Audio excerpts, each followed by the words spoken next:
تو اب یہ ارشاد فرمائیے گا کہ کوئی بندہ بڑا ویل سیٹ تھا، بہت اچھی اس کی پوزیشن تھی، بہترین مقام پہ تھا، اچانک سے اس سے وہ مقام چھن گیا، کیا اب دوبارہ اسی مقام پر آنے کے لیے کوئی وظیفہ ہے کہ دوبارہ اس کی وہ بحال ہو جائے، وہ مقام جو تھا یا اس پوزیشن پہ تھا یا اس ڈیزگنیشن پہ تھا؟ اس بارے میں کچھ ارشاد فرمائیں۔ حضرت یہ زندگی کا سب سے مشکل مرحلہ ہوتا ہے کہ اللہ رب العالمین کسی کو کوئی اسٹیٹس، کوئی مقام دے اور اب وہ نہ رہے۔ کیونکہ ایک بندہ ہے نا جو شروع سے ہی غریب ہے، اسے غربت میں آنکھ کھولی، اس کو اسٹیٹس کا، اس کا لائف اسٹائل کا، اس کو راحتوں اور سکون کا پتہ نہیں ہے، تو عام طور پر ہوتا یہ کہ وہ تو زندگی گزار لیتا جیسے تیسے، لیکن کسی نے راحتیں دیکھ لی، پیسہ دیکھ لیا، گاڑی کا آرام کیا ہوتا ہے دیکھ لیا، کرسی پہ بیٹھ گیا، اقتدار پہ بیٹھ گیا، کسی بھی اعتبار سے۔ خیر یہ اقتدار کا وظائف تو الگ ہوتے ہیں، لیکن یہ تو ہے کہ ان لوگوں کے لیے کہ جو بیچارے اپنے بیوی بچوں کے لیے روزی روٹی کما رہے ہیں، بالکل ٹھیک، اور اب وہ دکان نہیں چل رہی ہے، اللہ یا پہلے چلتی تھی، گاہک آتے تھے اب نہیں آتے، یعنی کوئی بھی دنیاوی منصب چھن جائے بندے سے، چاہے وہ جادو کے ذریعے چھنا ہو، چاہے اثرات بد کے ذریعے چھنا ہو، چاہے اس کی اپنی نادانیوں کی وجہ سے ہو گیا ہو۔ اچھا یہاں میں ایک بات اور عرض کرنا چاہوں گا، بعض اوقات انسان کا منصب جو جاتا ہے نا، اس کی بہت ساری وجوہات ہیں، لیکن ایک بہت بڑی وجہ یہ ہوتی ہے کہ وہ لوگوں کی بد دعائیں لیتا ہے۔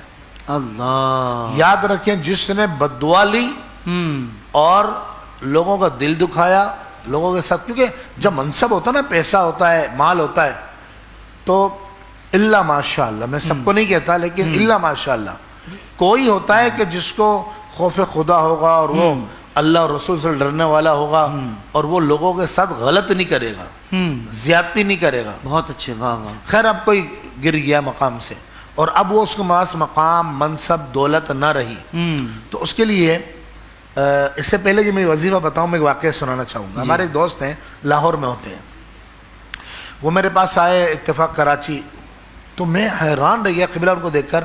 یعنی جب بھی میں لاہور میں، ہم جامعہ نظامیہ میں پڑھتے تھے، وہاں میری ان سے دوستی ہوئی تھی، وہیں ہم ایک علاقے میں رہا کرتے تھے اور اچھے سلام دعا تھی۔ میں نے ان کا اسٹیٹس دیکھا، ان کا مکان، ان کا گھر بار، ان کا کاروبار، یہ 92-93 کی بات ہے۔ صحیح۔ اس زمانے میں مطلب 15 لاکھ روپے کی گاڑی تھی ان کے پاس۔ آج تو خیر 15 لاکھ کی گاڑی ڈھنگ کی کوئی آتی نہیں ہے، تو اس زمانے میں 15 لاکھ روپے کی گاڑی تھی۔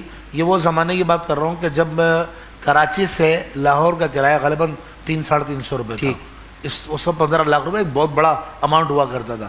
تو وہ خیر ایک زمانے بعد جب ہم کراچی آ گئے، دوبارہ اپنے گھر آ گئے اور یہاں ہم نے اسٹرگل شروع کر دیا، پڑھائی شروع کر دی، محنت شروع کر دی، تو ایک زمانے بعد میں ان کی ملاقات ہوئی، تو ان کے برا حال، نارمل کپڑے پہنے ہوئے، اور کہنے لگے میں ٹرین سے پہنچا ہوں۔ یعنی وہ بندہ کبھی ٹرین میں نہیں بیٹھا تھا، پلین سے سفر کرتا تھا۔ صحیح۔ وہ کراچی آئے تو خیر مجھے بڑا، انہوں نے کہا جی سب تباہ ہو گیا، پتہ نہیں کیا ہوا، اور بڑی مشکلات۔ ہو سکتا ہے کہ آج وہ یہ پروگرام بھی میرا دیکھ رہے ہوں، کہ میں جب آ رہا تھا تو ان سے بات ہوئی، تو میں نے کہا میں حافظ طاہر صاحب کے پروگرام میں جا رہا ہوں، تو انہوں نے ٹھیک ہے میں دیکھتا ہوں۔